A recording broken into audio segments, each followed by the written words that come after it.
आपने बहुत सारे मीम्स देखे होंगे, लेकिन इन मीम्स की ऐसी रियलिटी के बारे में आपने सोचा भी नहीं होगा। और क्या कभी आपने सोचा है कि ये रोजमर्रा की खाने पीने की चीजें आगे चलकर कैसे दिखेंगी? अगर आप इस साल में पैदा हुए हो तो आप नॉर्मल हो ही नहीं, लेकिन इस साल में ऐसा है क्या? और ये कौन लोग हैं जो आपका काम तमाम करने का सोच रहे हैं और आपको इसके बारे में कुछ पता ही नहीं? भाई वीडियो को एंड तक देखना, क्योंकि एक गजब मजेदार वीडियो है। और अभी तक चैनल को सब्सक्राइब नहीं किया तो सब्सक्राइब करके बेल आइकन जरूर दबा देना। नंबर 15, एक बल्ब जो 1901 में लगा था वो आज भी चल रहा है। जरा सोचिए, एक बल्ब जो 123 साल से कंटिन्यू चल रहा है, नो ब्रेक नो फ्यूज। इसका नाम है सेंटिनेंटल लाइट। ये लगा है कैलिफोर्निया के एक फायर स्टेशन में। बनाया गया था शेल्वी इलेक्ट्रॉनिक के कार्बन फिलामेंट से। तब का डिजाइन इतना ड्यूरेबल था कि ये आज भी जिंदा है। आज के टाइम में फोन्स, वॉशिंग मशीन कुछ भी 2-3 साल में खत्म हो जाते हैं। क्यों? क्योंकि प्लान्ड ओबेलिसेंस, मतलब प्रोडक्ट्स को जानबूझ के ऐसा डिजाइन किया जाता है कि वो जल्दी खराब हो जाए ताकि आप नया खरीदें। सेंटिनेंटल लाइट हमें याद दिलाता है कि टेक्नोलॉजी पहले चलने के लिए होती थी, आज सिर्फ फेल होने के लिए है। नंबर 14, लिफ्ट का बटन बार बार दबाना ये सब करते हैं। आप कभी भी लिफ्ट का बटन 10 बार दबा चुके हैं? जैसे लिफ्ट सोचेगी कि अरे भाई आप इतना वेट कर रहे हो, मैं आती हूँ। और आपने कभी ऐसा किया है कि नाम भूल जाए तो ब्रो या डूड बोल देना? बर्थडे में किसी का नाम ना याद हो तो हैप्पी बर्थडे डियर कह के नाम चला लेना। अगर आपने ये सब किया है तो ये उतनी ही कॉमन है जितना आप सोचते हो। ये सब हम सब लोग भी करते हैं और आपको इसके बारे में पता नहीं था। नंबर 13, हवा का असली साउंड होता ही नहीं। शॉकिंग है ना, बट सच है। हवा सिर्फ तब साउंड करती है जब वो किसी चीज से टकराती है, जैसे पेड़, वायर या बिल्डिंग। इसलिए डेजर्ट या खुले प्लेन एरिया में हवा बिल्कुल साइलेंट लगती है। जब भी आपको हवा की सीटी सुनाई दे तो समझ जाए वो हवा नहीं बल्कि हवा और सरफेस की टक्कर हो रही है। नंबर 12, 2009 से 2015 वाले बच्चों का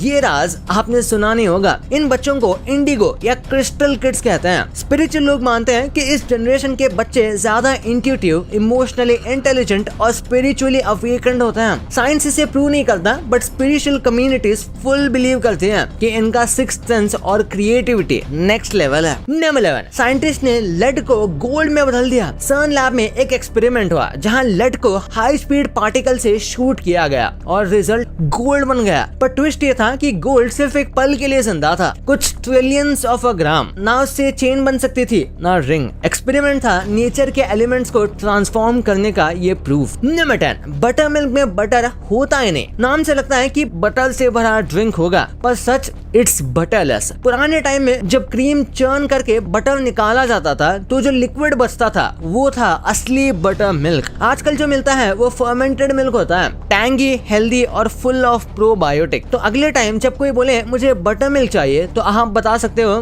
बटर भूल जाओ। नंबर 9, एक रूम कभी भी 100% एम्प्टी नहीं होता। आप अकेले रूम में हो, लगता है सब खाली है, लेकिन साइंटिफिक लेवल पे air, molecules, light, photons, radiation कुछ ना कुछ हमेशा होता है। क्वांटम फिजिक्स के अकॉर्डिंग परफेक्ट वैक्यूम एग्जिस्ट ही नहीं करता, तो एम्प्टी रूम तो सिर्फ एक इल्यूजन है। नंबर 8, आपका सिर्फ लोअर जॉ मूव होता है, अपर जॉ बिल्कुल फिक्स्ड ही है। आप जब बात करते हैं या कुछ खाते हैं सिर्फ लोअर जॉ हिलता है, अपर जॉ स्कल से परमानेंटली अटैच्ड होता है। फनी पार्ट ये है कि हम सबको लगता है कि दोनों जॉस काम करते हैं, लेकिन नहीं, लोअर जॉ ही सोलो परफॉर्मर है यहाँ। नंबर 7, 19th सेंचुरी के ब्रिटिश एलीट्स ने ब्रंच इन्वेंट किया था, यानी हम जो ब्रेकफास्ट और लंच के बीच में खाते हैं ना उसे, क्योंकि पार्टी करने के बाद उनको ब्रेकफास्ट चाहिए होता था, ना कि लंच। दोनों मिला के बना ब्रंच। आज भी संडे ब्रंच एक चिल लाइफस्टाइल का सिंबल है, बट असल में यह हैंगओवर और लेजीनेस का सोल्यूशन था। नंबर 6, किसी ने आपका मर्डर कैजुअली सोचा हो सकता है। रिलैक्स, ये कोई रियल थ्रेट नहीं है। साइकोलॉजी कहती है कि लोग कभी कभी इंट्रूसिव थॉट्स फेस करते हैं, रैंडम अनवांटेड थॉट्स, जैसे किसी को मार देना या कुछ एक्सट्रीम करना बिना किसी एक्चुअल प्लान के। ये हार्मलेस होता है पर सुन के थोड़ा क्रीपी लगता है ना। नंबर 5, जापान में 200 से भी ज्यादा किटकैट फ्लेवर्स हैं। इमेजिनेशन के लिए wasabi, soya sauce, साकुरा matcha, red been. Japan में किटकैट को लकी माना जाता है, किटू काट्सु। इसका मतलब होता है श्योरली विन। इसलिए स्टूडेंट्स एक दूसरे को एग्जाम्स टाइम ये गिफ्ट करते हैं। नेस्ले ने हर रीजन के लिए एक अलग फ्लेवर लॉन्च किया है, फुल देसी कस्टमाइजेशन। नंबर 4, रात को मार्बल गिरने की आवाज आई तो भाई सावधान सावधान रहना। मलेशिया और इंडोनेशिया में बिलीव है कि अगर आपको रात को मार्बल गिरने जैसी आवाज आए तो वो कोई नॉर्मल चीज नहीं है, वो 3 शैडोवी फिगर्स होते हैं जो आपके मेंटल पीस को तोड़ने आते हैं। कुछ लोग कहते हैं कि ये हॉन्टेड जगह या नेगेटिव एनर्जी होती है, लेकिन साइंटिफिकली हो सकता है कि ये रॉडेंट्स या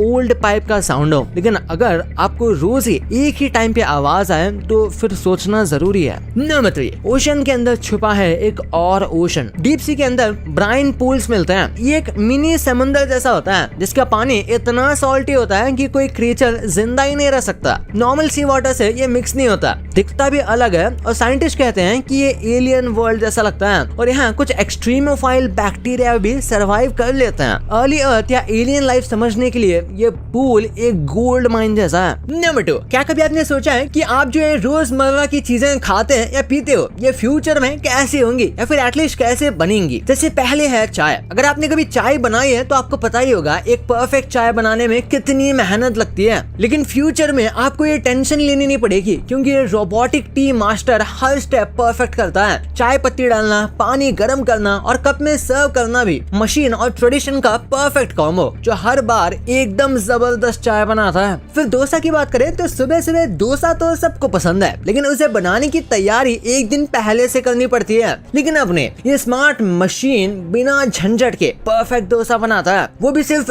कुछ ही सेकंड्स में। अब बेलन, तवा और चिंता काम से बाहर। स्मार्ट टेक्नोलॉजी से घर पर रेस्टोरेंट जैसा क्रिस्पी डोसा मिलेगा। फिर है इडली। फ्रेशॉट रोबोटिक्स ने बेंगलुरु में दुबई का पहला इडली बॉट बनाया, एक ऑटोमेटिक इडली वेंडिंग मशीन जो इडली बनाता है, पैक करता है और सर्व करता है और खुद क्लीन भी करता है। ये मशीन प्लेन मिलेट, कैरेट और पालक इडली बनाती है और साथ में गरम वड़ा भी देता है। और है समोसा। गरम गरम समोसे बनाने में कम से कम 1 से 1.5 घंटे लगते हैं, लेकिन एक ऐसी मशीन आ गई है जो इतने ही टाइम में करीब 400 से 500 समोसे तैयार कर देगी। ये है फ्यूचर। लास्टली पानीपुरी। पानीपुरी की बात करें तो पानीपुरी का टेस्ट तो अच्छा होता है, लेकिन इसमें भी सबसे बड़ी प्रॉब्लम होती है हाइजीन की। लेकिन फ्यूचर में आने वाली ये मशीन इस प्रॉब्लम को ठीक कर देगी। आपको अपनी पानीपुरी और मनपसंद पानी और मसाला के फ्लेवर सामने रखना है और बस फिर एंजॉय करना है। नंबर 1, आप रोज कई मीम्स देखते होंगे, पर कुछ ऐसे फेमस मीम्स हैं जिनके पीछे काफी डार्क रियलिटी है। सबसे पहले है राजू कलाकार, जिनका आज पूरा इंडिया जानता है। एक टाइम था जब उन्हें कोई नहीं जानता था। मार्बल से म्यूजिक बजाने से लेकर गाना गाने तक ये सब वो पहले भी करते थे, लेकिन ये फेम उन्हें पहले नहीं मिली। उनके इस वीडियो के पीछे कहानी बहुत ही हार्ट ब्रेकिंग है। दरअसल वो रहने वाले राजस्थान के हैं और उनका ससुराल गुजरात में है। वो अपनी वाइफ को लेने गुजरात आए हुए थे, लेकिन वो किसी बात पे नाराज थे और उन्हें वापस जाने को कहते हैं। इसी दुख में वो एक गाना गा रहे थे और उनके दोस्त ने उनका ये वीडियो रिकॉर्ड करके इंस्टा पे पोस्ट कर दिया और देखते देखते वो एक इंटरनेट सेंसेशन बन गए। फिर है ये औरा बॉय, इंडोनेशिया का ये वायरल बॉय जो आज पूरी दुनिया में फेमस हो रहा है। एक टाइम था जब उसके घरवाले के पास उसे स्कूल भेजने के पैसे भी नहीं थे। वायरल होने के बाद इस इंडोनेशियन लड़के ने गवर्नमेंट से जो सबसे पहली चीज मांगी वो यही थी, उसकी स्कूल फीस फ्री कर दी जाए ताकि वो बेफिक्र होकर स्कूल जा सके और अपने डांस के पैशन को कंटिन्यू रख सके। और ये मीम आपको पता होगा, दिल से बुरा लगता है। इस लड़के का मीम आपने खूब शेयर किए होंगे, लेकिन बहुत कम जानते हैं कि ये लड़का अब इस दुनिया में नहीं है। दरअसल 2 साल पहले इसकी बाइक एक्सीडेंट में डेथ हो गई थी। लास्टली बात करें पूकी डॉन की, तो आप सब अब तक जिस आदमी को पूकी डॉन कह के उसके मीम शेयर कर रहे थे, उसकी रियलिटी जानकर आपके होश उड़ जाएंगे। ये आदमी रियल लाइफ में पूकी है ही नहीं, लेकिन गैंगस्टर जरूर है, और ऐसा वैसा नहीं, बहुत खतरनाक वाला, जिसके ऊपर दर्जन से भी ज्यादा क्रिमिनल केसेस चल रहे हैं। भाई ये तो आपको पता चल गया, पर सोशल मीडिया पे फेमस हुए ये लोग आज क्या कर रहे हैं? और ये जो बचपन में आप इमेजिनरी क्रिएचर्स को देखते थे, क्या ये सच में एग्जिस्ट करते हैं? और ये जो वर्ड है ओके, इसमें एक पूरा का पूरा आदमी छुपा हुआ है, पर वो कैसे? आप जान के शॉक हो जाएंगे, तो इस वीडियो को अभी दबाओ यार, इसमें मस्त मस्त चीजें हैं। और अभी तक चैनल को सब्सक्राइब नहीं किया तो सब्सक्राइब करके बेल आइकन जरूर दबा देना। तो मिलते हैं अगले वीडियो में, तब तक के लिए बाय।